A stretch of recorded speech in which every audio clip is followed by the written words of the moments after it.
भूमिका के अंदर कवि जी बड़ा ही सुंदर भाव लिखत हो मास्टर कैसे वाह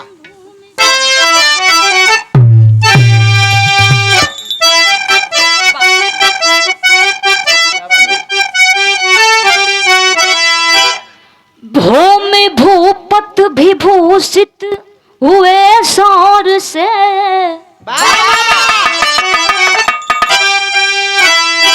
चौदह विद्या के राजा ओ ज्ञाता रहे रुद्र ही रौद्र का रूप धारण किया जिनकी गणना नहीं रूप कितना घरे भोज बारी किए गर्व तोड़ा गया मैं हुई मैं में मैं को मयंकित करे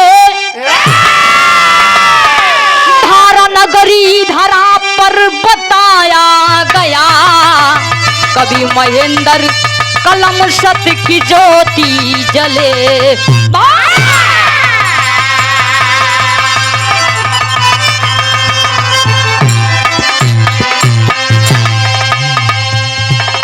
और ये देखे आप सम्मानित श्रद्धेय परम आदरणीय पूजनीय साईं बाबा जी की तरफ से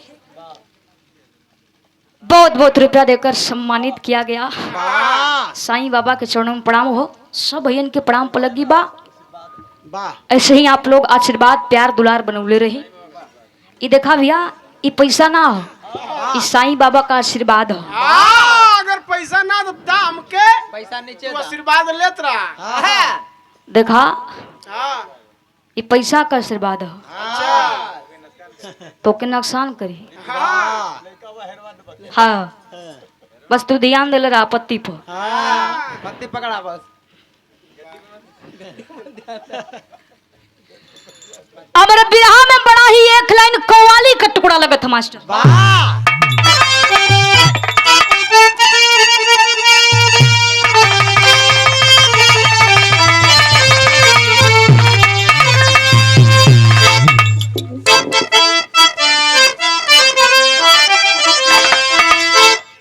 परवर दिगार आलम अरे कि परवर दिगार आलम अलम अलम बना दे परवर दिगार आलम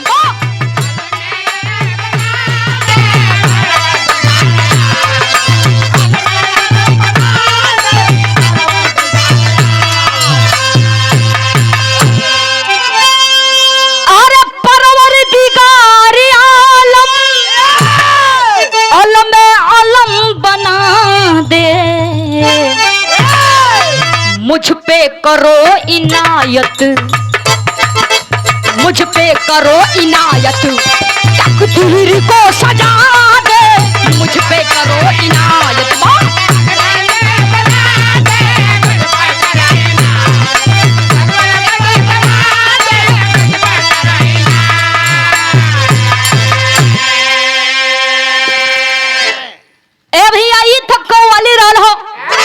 हमरे कवि जी बिरहा के अंदर बड़ा सुंदर भाव लिख ले उन मास्टर कैसे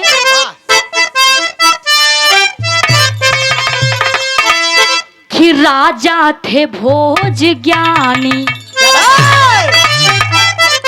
कि राजा थे भोज ज्ञानी करिमा महान थी राजा थे भोज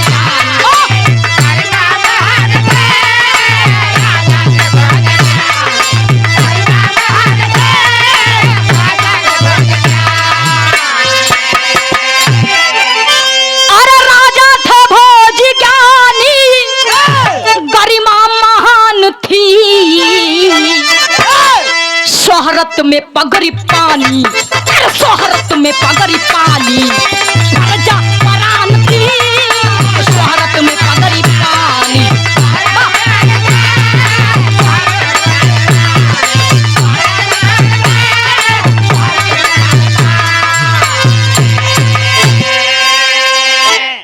यही जैसे हमारे कहानी की शुरुआत हो गई भैया।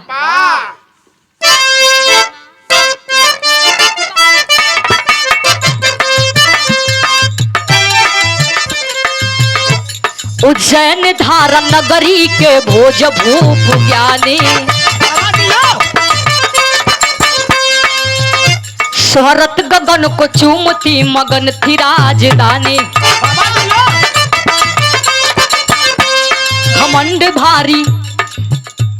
घमंड भारी भोज किए फूल न ओ समाते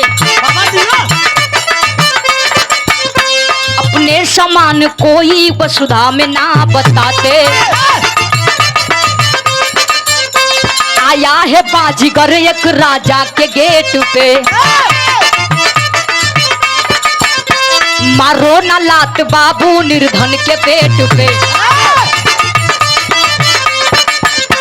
राजा से कौन ज्ञानी धरती पे है मदारी राजा से कौन ज्ञानी धरती पे है मदारी राजा से कौन ज्ञानी धरती पे है मदारी टटा सिपाही भाग जा तू जल्द रेस सिपाही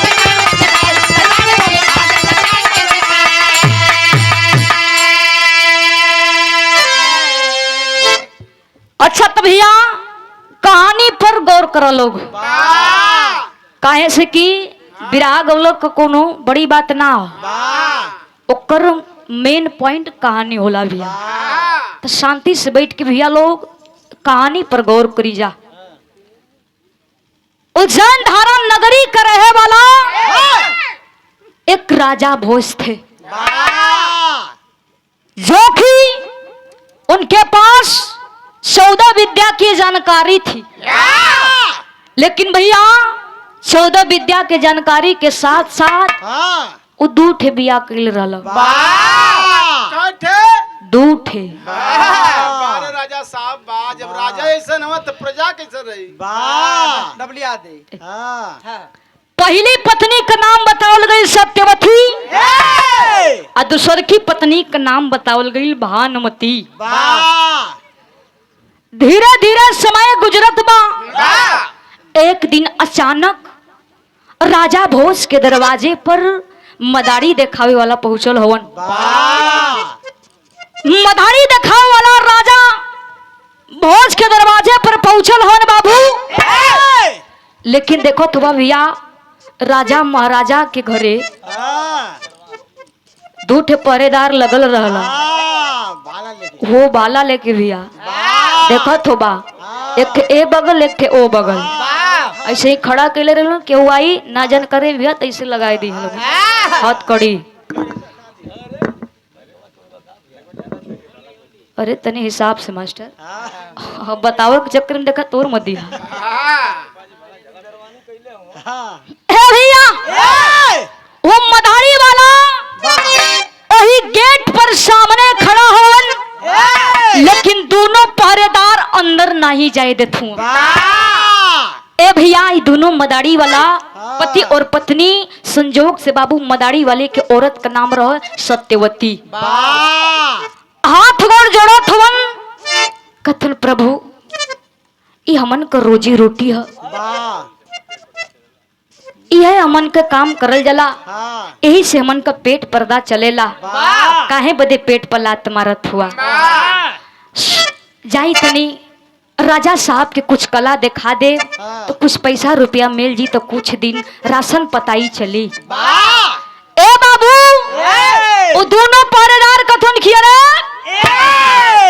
राजा से ज्ञानी इस धरती पर कौन है सौदा विद्या का जानकार हमरे राजा साहब और तू कौन कला देखई बा जाओ यहाँ से निकल जाओ ए भैया इतना डांटले फटकरले के बावजूद भी वो दोनों मदारी देखाओ वाला वहां से जात ना हो अथवा जोड़ो थोन कथन की भैया काहे बदे हमके अंदर ना जाए देत हुआ हम तो सुनले रहली हाँ कि राजा इतना ज्ञानी हवन दयालु हवन केहू भी आवला दरवाजे पर तक खाली हाथे ना जाए देला लेकिन तू हमन के ऐसे काहे बदे भगावत हुआ ए बाबू धीरे धीरे समय बीतत बा जब मदारी वाला नहीं जात हवन और समय पहरेदार खबर देले हवन राजा साहब के जब ही बतिया राजा साहब सुनलन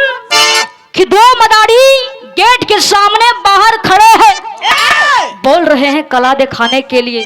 वाह तो राजा साहब भैया एटीट्यूड में चूर हुआ वो कथो किए रे 14 विद्या के जानकार हम हई वो कौन कला दिखाई ई बथिया राजा साहब कहत हुआ कुछ छोड़ सोचल विचरल ओकरे बाद आदेश दिल कि जाओ कौन है जाओ बुला कर अंदर लाओ। ए बाबू वो मदारी वाला अंदर गईल हवन पूरा दरबार खचा खच भरल बा सामने राजा साहब भी बैठल हवन।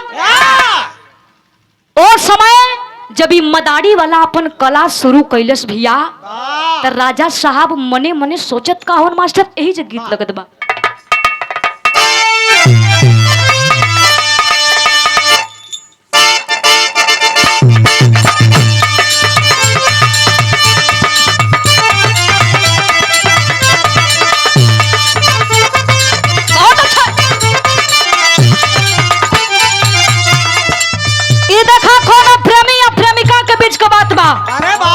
प्रेमिका का शादी हो गई बा ससुराल में गई बा फोन लगा के अपने जानू से को बात कहे का कहे अब बात न हमसे होई सुनाए मोर करेगा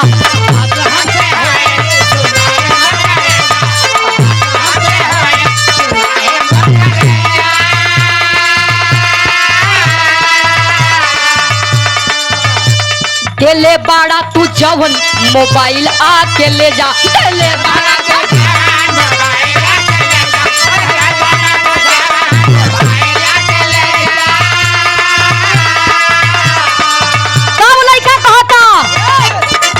याद कर जहिया कुंवार रहलू याद कर जहिया कुंवार रहलू प्यावा से पहले हमार रहलू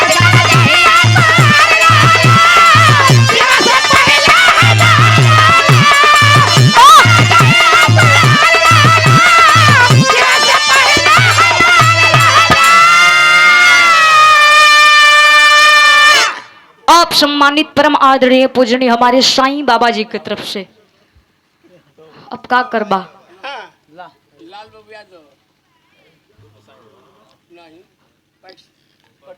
आप सम्मानित लाल बाबू यादव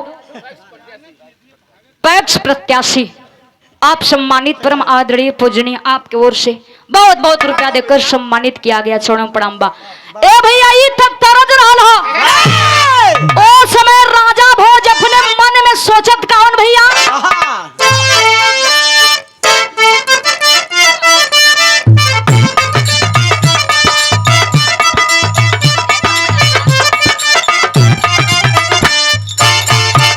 सोचे राजा ज्ञानी बातें खब कितना पानी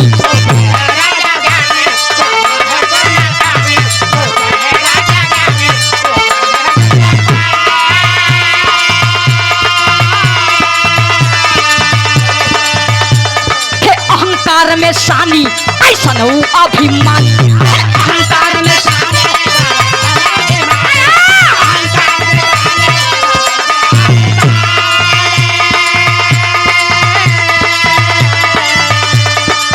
जादूगर खेला दरबार कैले जादूगर खेला दरबार कैले धागा के ऊपर वो सब पार फेंकले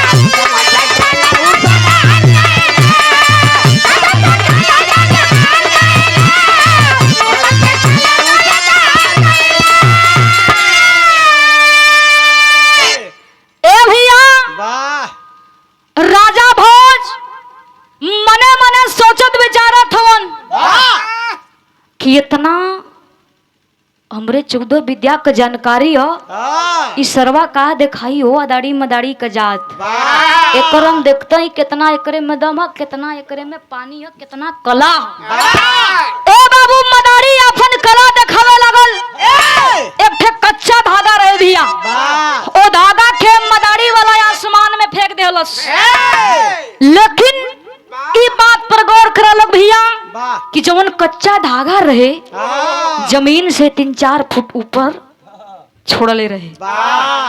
और आसमान पर जाके कच्चा धागा अटक गईल रहे। केहू को दिमाग काम ना करत कि आखिर ई धगवा जमीनिया से ऊपर बा, आई आसमान में जाके टिकल कहाँ हो। बुद्धि फेल बा। ओ समय मदारी वाला कैलाश का बाबू अंतरा के भाव बताओ के बा।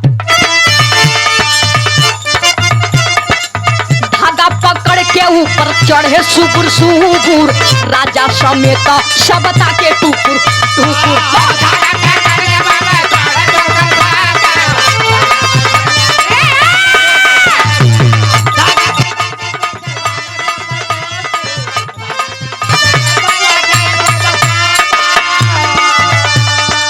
गर्दन कटल नीचे यार गिरले, अरे गर्दन कटल नीचे यार गिरले, शंका में सारा नर नार फसल।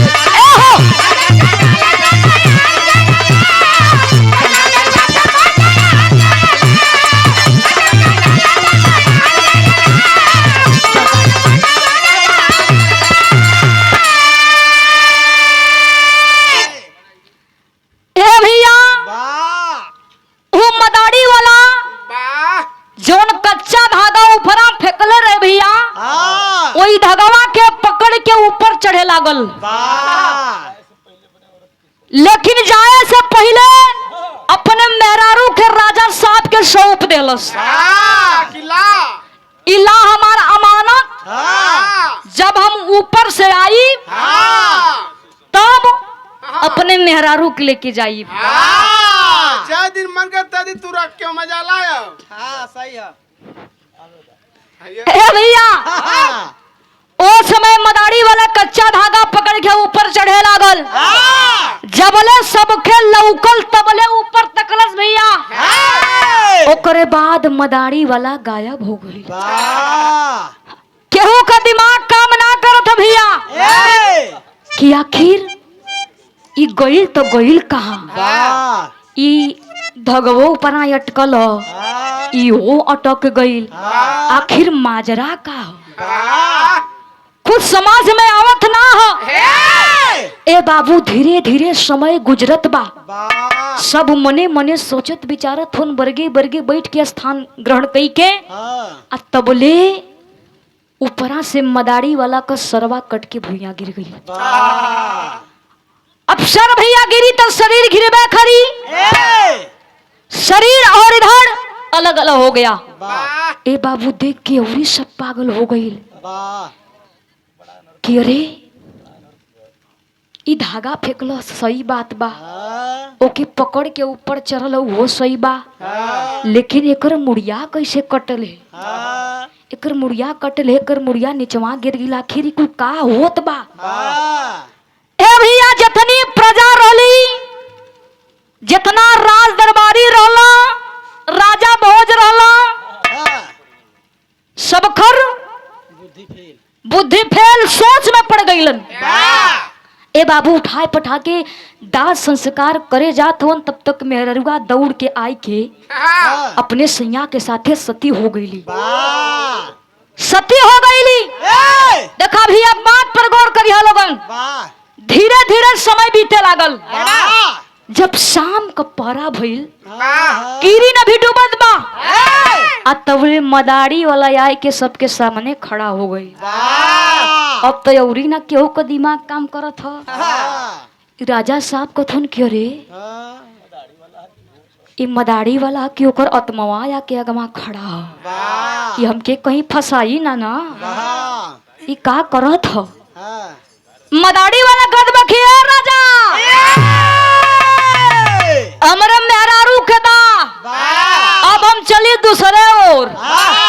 जवन कला दिखावे के रहल ह दिखा देली। बड़ा सेवा कैला तू, बड़ा सेवा सत्कार कैला। अब हमरे मेहरारू के दाम चली दूसरे ओर, दूसरा रास्ता पकड़ी। ए भैया राजा साहब मने मने सोचत हुन कि एकर अभी मुड़ी कट के नीचे गिरल ह, एकर दाह संस्कार भइल ह, और साथे साथे एकर मेहरारू जाके सती हो गई है। ई कौने मेहरारू का बात करत ह? ई हमरे मेहरुआ के नाना बात करत ह। ई हमरे मेहरुआ के नाना लेके जाई। आई रे माई आई रे बाबू करत हो राजा बोल। बुद्धि फेल बा दिमाग काम करत ना हो। हु मदारी वाला कदबा किए राजा साहब। कैसन सोचत हुआ? दा हमरे मेहरारू के अब चली देखत हुआ बड़ा रात होत। ए भैया मेहरारू रही तब न दी है। कुछ बोलत नहीं हमन। तब हो समय मदारी वाला राजा भोज पर इल्जाम का लगौला भैया यही गीत लगत बा।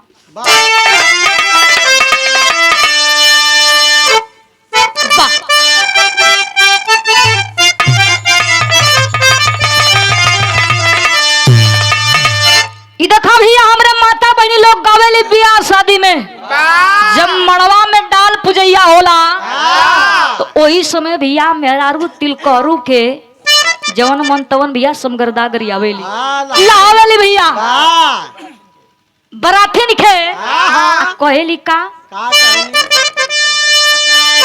अरे नथिया ले आइला समधी बिया में मुनि के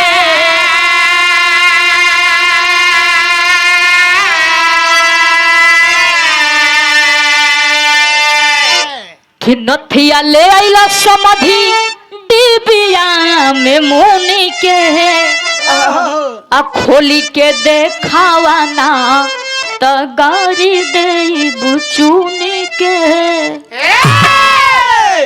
ए भैया ई तक करत रहल हो। ओ समय मदारी वाला राजा भोज के कहत का हो कि बोला है मदारी तू तो बड़ा दूराचारी हो।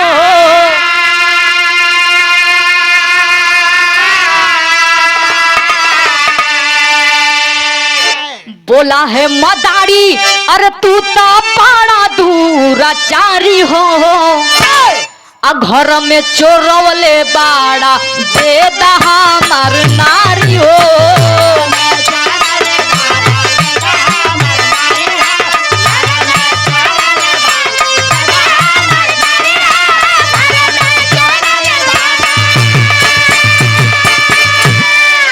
बार राजा मेहनत करत हुआ चला तो बाहर सोना तोहार जोर जवानी बनल रहे बुढ़ऊ। ए भैया मदारी वाला कद बखिया राजा साहब हमरे मेहरारू के तू ही चुरौले हुआ आए ही महल में हमार मेहरारू हो कहीं ना हुआ। ए भैया जब इतनी बतिया राजा साहब सुनत हुन प्रजा लोग सुनत हुन कथुन की अरे हाय मदारी का जात हो के ई राजा साहब पर कैसन इल्जाम लगावत है। ओ समय राजा भोज मदारी वाला से कहला का कि मेहरा तोहारा जब की महला में मिली है।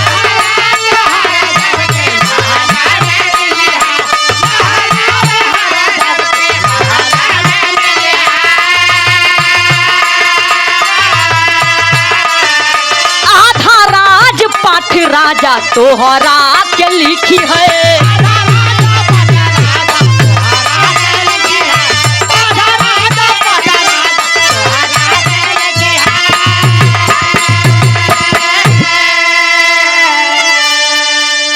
कि रानी रानी कही के अरे बोलावे ते यही बारी हो।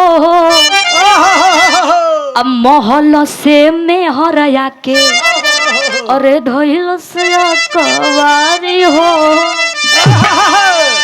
ए भैया राजा साहब कहला कि अगर तुम्हारी पत्नी इस महल के अंदर होगी तो तुमको आधा राजपाट लिख दूंगा। मदारी वाला कदमा किया राजा तू काम के आधा राजपाट लिखबा तू हमरे मेहरुआ के जब चोराई के रखले हुआ तोर कौन विश्वास बा। ए भैया राजा साहब कहलो कि अपने पत्नी को खोजो, अगर मिल जाई है तो जवन हम कह थी वो हम कर दो। ए भैया मदारी वाला अपने मेहरारू के लगले बोलावे, ए सत्यवती सत्यवती ए सत्यवती।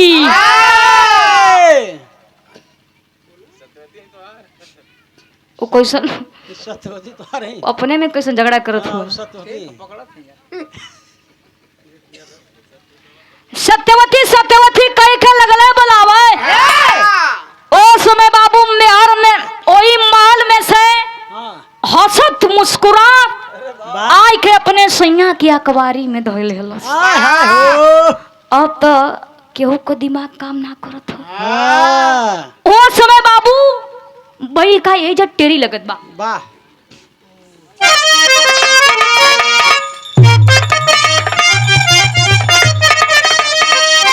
कि घमंड,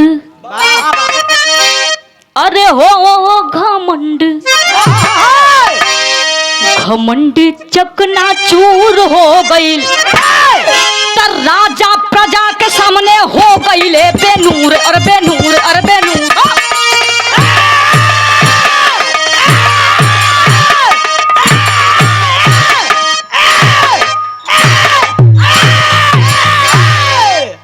बार करे जा, अरे बार राजा बारे करे जा, जितना ही मरवा उतना मारा। फाड़ दे भैया। है तो देखा तनी सोच समझ के। अब वही कलियां भी छवा के लिया वो थी। अभी नई सामान ही आराम से मारा। देखा फटा ना नहीं के जाम से मराई बजावत के फाटी तो हमार दोस्त नहीं। काहे तनी वही हिसाब से बजावा। तो फरबा तो तोरिए चमुआ से छवाई सोरईबा तो फाटी। ए भैया घमंड चकना चूर हो गईल, राजा प्रजा के सामने हो गईल बेनूर। राजा साहब का भैया घमंड वही जे चकना चूर हो गईल। राजा लज्जित हो गईलन और मदारी वाला का सारा कला देख करके देखा भैया यही से कहल गईल हो कि घमंड कोनो चीज को ना करे के चाहिए। जे घमंड कैलस भैया ओकर वही जन से उल्टी गिनती चालू हो जाला, वही जन से विनाश हो जाला। यही से भैया कबो अपने जिंदगी में कुछ कम बात करत ही भैया, कबो घमंड ना करे के चाहिए। वैसन गौरी भाई ना हो, कितनो समार हो जाए घमंड ना कर ना। ए शांत रहो यार। ए भैया ओ समय राजा भोज ओ मदारी वाला के बुला के कहत हन कि भाई अब लगला भाई कहो। अब घमंड तो टूटी गई, कुछ समझ में तो आवत ना है। कहथन कि हमके 14 विद्या का जानकारी है, लेकिन ई तू 15वां विद्या कहाँ से जानत हुआ? हमके तू बतावा। मदारी वाला कहलस की बताई वही शर्त पर जब तू महल से हमके कुछ दूर तक छोड़बा तब। ए भैया जब इतनी बतिया मदारी वाला कहत बा, ए भैया तनी शांति बना के बस मात्र उरी 10 मिनट उरी हो, बस फरियाई गल भैया तन से शांति बना के सुन ला लोगन। काहे से के मन कही हथियार भैया ऐसे आगे कुछ मन का ना कही पहुंच गई, तो ऐसे शांति बना के। ए भैया भैया कुछ साईं बाबा कुछ घर बस कुछ घर 5-10 मिनट और तन शांत बना ली। ए भैया ओ समय मदारी वाला कलश की हम तो के यही शर्त पर बताई जब तू ये महल से हमके कुछ दूरी तक छोड़बा तब। ए भैया सब जितनी प्रजा रहली मने मने सोचे लगली कि हई मदरिया का देखा, ई मदरिया वाला का देखा। और राजा साहब से कहता कि हमके कुछ दूर तक छोड़ा, एकर औकात का है। ए भैया लेकिन राजा साहब तो लाचार हो ही गल हला।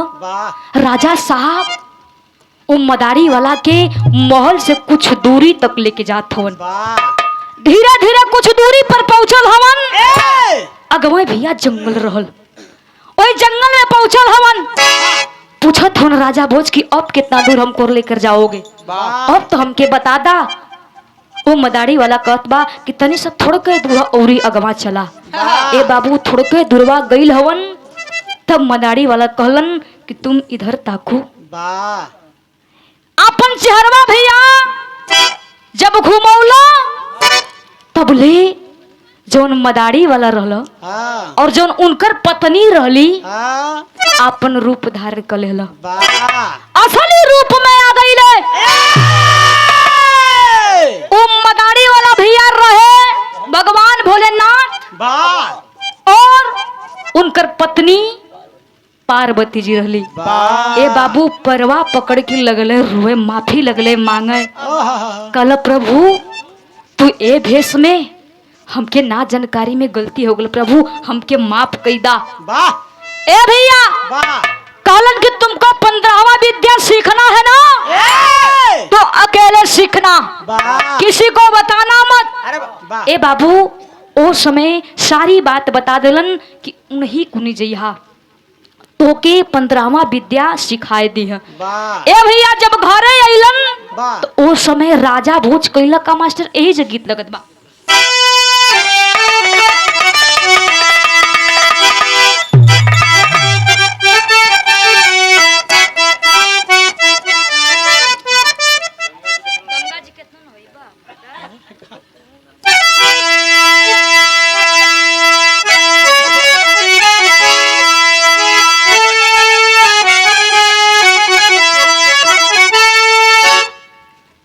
कि गंगा जी के तनो नहइबा, अरे कि गंगा जी के तनो नहइबा पत्थर तिरिया ना पइब राजा।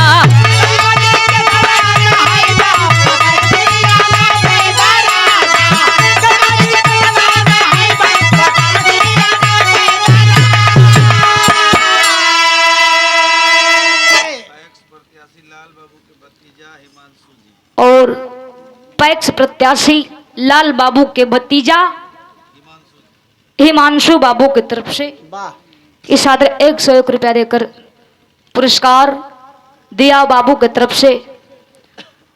और बहुत बहुत धन्यवाद करत बानी और भैया के भी नमस्कार प्रणाम करत बानी और जितना भैया लोग सज्जन बैठल बा सबके एक ही स्वर में नमस्कार प्रणाम करत बानी।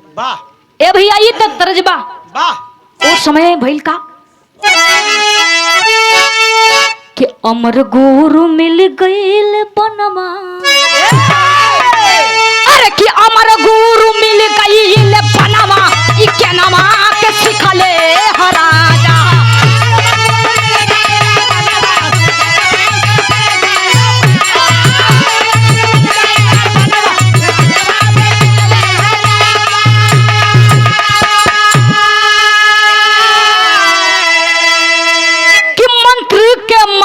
चोरी से सीख गईले,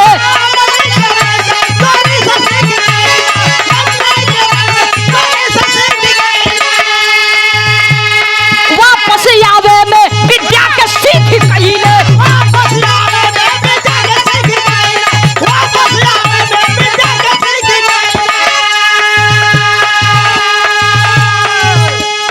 बनवा में बनले सुगनवा,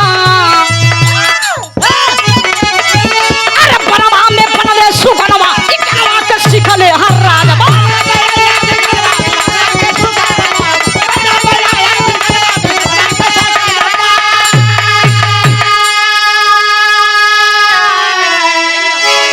एकदम सही मास्टर बा। और आप सम्मानित परम आदरणीय पूजनीय रविंद्र मस्ताना जी के आप छोटे भाई उपेंद्र बड़का भैया के ओर से इस भाव प्रसाद 101 रुपया देकर सम्मानित किया गया। छोड़म प्रणाम बा। ए भैया राजा भोज जब घरे गई हवन ओ समय घोड़ा पर सवार हवन। घोड़ा पर सवार होकर साथ में मंत्री को भी लेते हैं और मंत्र सीखने चल दिए। ए बाबू अमर गुरु के पास गई हवन मंत्र सीखत हन। बाबू इधर जवन मंत्रिया रहे जवन जवन मंत्र बाबू राजा भोज सीखे वो मंत्रिया इ मंत्र सीखे। जब राजा भोज मंत्र सीख के परिपूर्ण हो गइलन, विद्या सीख लेलन, वाह तो सोचले कि अब चली घरे। वाह ए भैया जब घरे आवत हुन, सोचत हुन कि अब चली घोड़ा के पास। आ जवन यार मंतरिया रह चोरी से तो सीखता रह, हाँ सोचत हो कि राजा साहब अवता हवन, तौले जाय के घोड़ा कुनी खड़ा हो गइल। वाह घोड़ा पर सवार हो गइलन, जाए लगलन बाबू घरे के ओर। धीरे धीरे समय बीतत बा, जंगल की ओर गइल हवन। वाह तब उ मंत्री कहलस कि राजा साहब एक ठे हमके बात बतावा, जोन विद्या तू सीखे गइल रहला ह मंत्रिया, वाह ओके तने सा सिद्ध कई के देखावा, वाह ओके बतावा ताकि हमहू देखी सही हो कि गलत हो। वाह ए बाबू राजा भोज ओ मंत्र लगले देखावे, वाह कहल कि देखा मंत्र तो हम देखेबे करब, वाह देखा कहीं अगल बगल कोनो पक्षी मरल हो, संजोगा से कुछ दूर पर गइल हवन बाबू, एक ठे मरल तोता मिलल। वाह ओई तोतवा के लिए आल हवन बाबू। जब तोतवा के लेके आइल हवन, हाँ तो ओ समय राजा भोज अपन शरीरिया छोड़ के तोतवा में समा गइल। वाह आय अरिया जौन मंतरिया सिखले रहल भैया, हाँ उ अपन शरीरिया छोड़ के राजा भोज में समा गई। आए अब यहाँ राजा भोज तोता बन गईला, वाह आय हर मंतरिया नकली राजा भोज हो गई। वाह घरे जात बा घोड़ा पर सवार होके, वाह लेकिन राजा साहब जब मंत्र सीखे गइलन तो अपने पत्नी से एक ठे बात बता के गइलन कि हमरे भेष में अगर केहू आई तो तू यह सवाल करिया कि राजा साहब ए स्वामी जब तू गइला तो हमसे का कही के गइला। वाह ए बाबू सत्यवती के बराबर थवन। सत्यवती अपन खूब खुश होके दौड़ल अइनी, कथे स्वामी आ गेली रहुआ, लेकिन एक ठे बात बताई, जब वो आप मंत्र सीखे गई रहली, जब जात रहली तो ओकरे पहले हमसे का कहली? अब मंत्री के तो पता ही ना, मंथरिया कहत बा कि कुछ तो हम ना कहले रहली, तबले रानी सत्यवती पहचान गईनी कि तू हमार राजा ना हुआ, तू हमार स्वामी ना हुआ, तू क्यों के भेष में छलिया हुआ बहुरूपिया हुआ, डांट करके भगा देती है। ए बाबू जाके दूसरे की पत्नी कुनी रहे लगल। धीरे धीरे समय बीतत बा, मंत्री ऐलान कर दिया कि जो मरल तोता लेकर आएगा उसको 1 असरफी मिलेगा, और जो जिंदा तोता लेकर आएगा उसको 2 असरफी।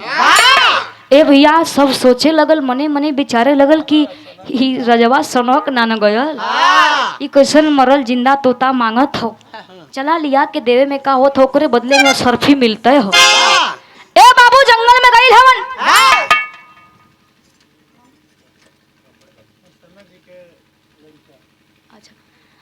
आप सम्मानित परम आदरणीय पूजनीय हमारे रविंदर मस्ताना जी के आप सुपुत्र है, रंजन बड़का भैया की ओर से सादर 101 रुपया देकर सम्मानित किया गया। छोड़ो प्रणाम हो। ए भैया ए बाबू ओ समय तोता खोजन निकलल हवन राज दरबारी, कुछ लोग गइल हवन बाबू वही जंगल में, राजा साहब तो तोता बनल रहना बाबू, ओ तोतवा के पकड़ लेला। जब तोतवा के पकड़ लेलन तो राजा भोज बोलत हुन कि भैया हमके तो लोग कहाँ लेके जात हुआ, हमके कहाँ लेके जात हुआ भैया? तो कुल भैया डराई गइल राज दरबारी कि अरे ये आवाज कहाँ से? आवाजो आवत है तो आदमी मतीन आवत हो, इंसान जैसन बोल रहा है। तब सोचला विचरला कि चला पालतू तोता हुई, सिखा जाला तो वो बोलेला। और आप सम्मानित परम आदरणीय पूजनीय हमारे चौकीदार साहब जी की ओर से इस भाव पर बहुत बहुत रुपया देकर सम्मानित किया गया। चढ़ो प्रणाम हो।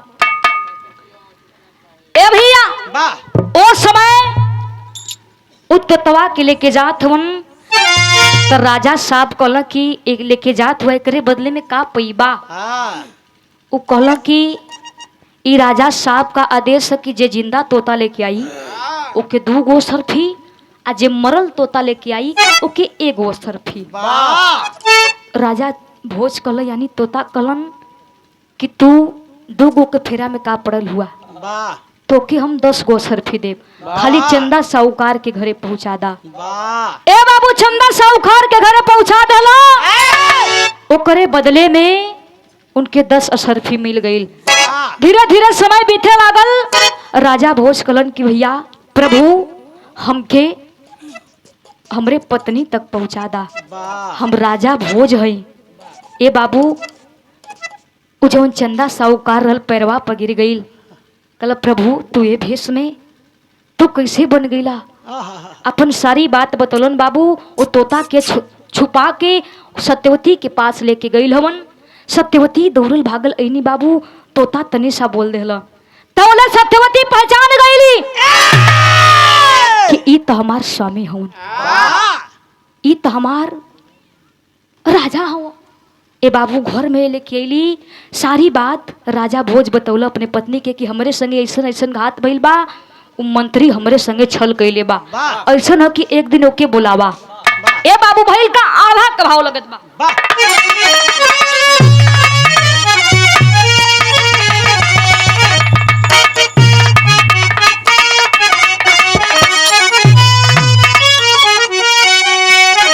कि रानी कब्बा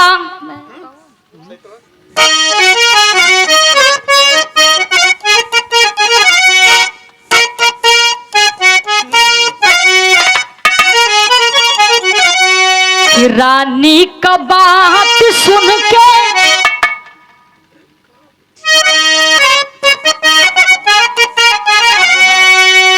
कि रानी का बात सुन के हसल सुन छलिया बाबू।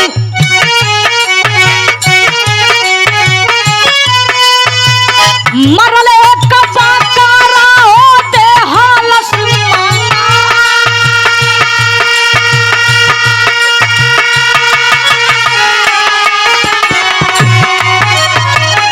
छोड़ के शरीरिया सा माइल बकरा में बाबू।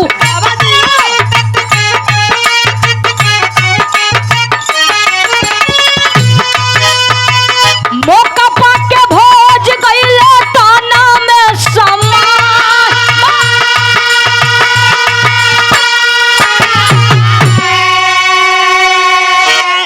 ए भैया राजा साहब सारी बात बता देला।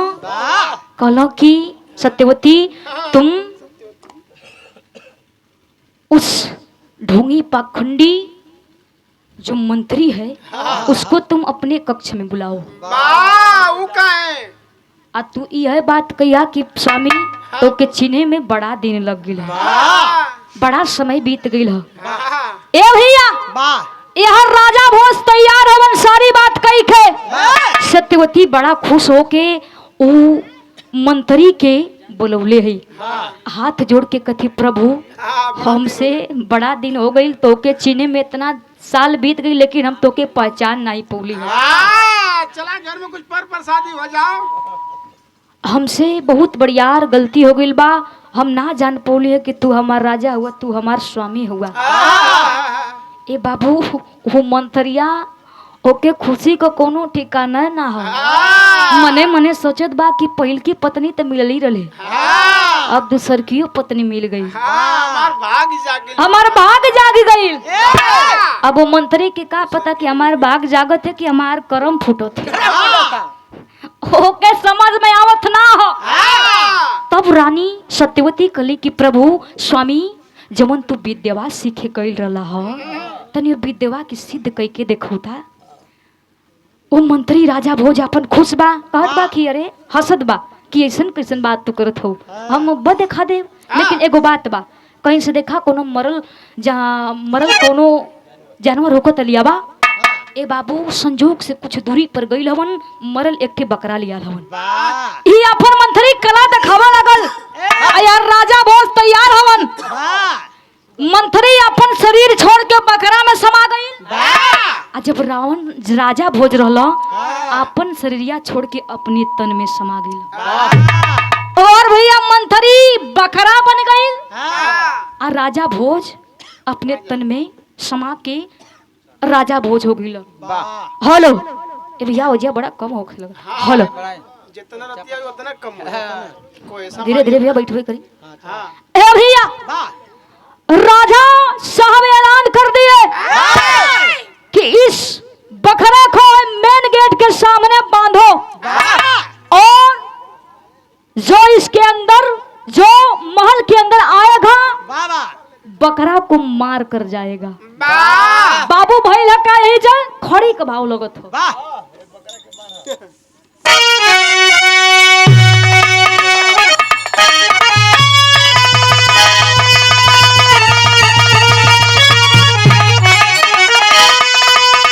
अरे उठा के जूता मारा तब फटल बाका परा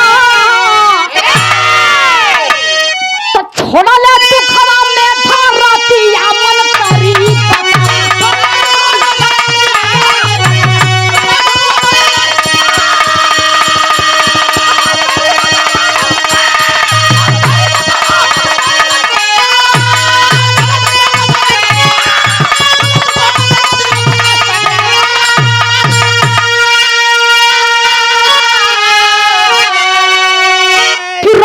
दयालु मंत्री थाना लायक किया ना सुकर्म का कुकर्म का वह नायक।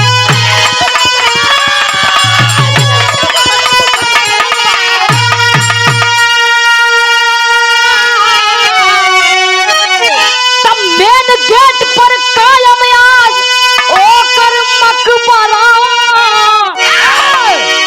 छोड़ ले दुखवा में धारतिया मन तारी बकरा।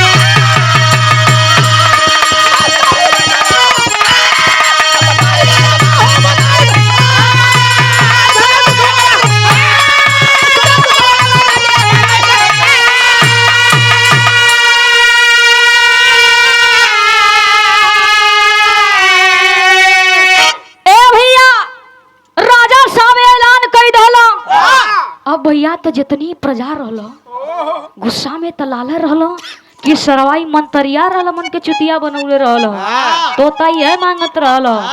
अब क्रोध में लाल हो भैया वही मेन गेट के सामने बकरा बांधल हो जे आवत है भैया वो महल के अंदर प्रवेश करत था वही बकरा के 5 जूता मार के जात हो। और जब महल के अंदर से बाहर आवत हुआ तो वो बकरा के 5 जूता मार के जाते। एक आदमी भैया बड़ा गुस्सैल रहो बहुत गरम होला तेल इजलास मत थी इहो रह के बड़ा भैया गर्म हो जाला रह के गर्म हो जे रह के ठंडा हो जी। बकरवा के थोड़ा काट ले ए भैया एगो आदमी भैया बड़ा गुस्सैल रहल जूता इतनी हाईवी पहनले रहल भैया इतनी हाईवी पहनले रह आ जमन जूता मरलस भैया उ बकरा के कपड़ा हो तब 5 जूता बाबू बकरा के सरे पर मरलो बकरा राम भैया टे बोल देलो बकरा राम दा चियार के लगना हंसा लगलो हंस भैया दुनिया के छोड़ के चल गिलो। ये हमार विराह का कहानी वाला भैया गुरु घराना का परिचय बा। ते जय जखाड़ गुरु जद्दू लोचन प्रसिद्ध स्वर्ग के वासी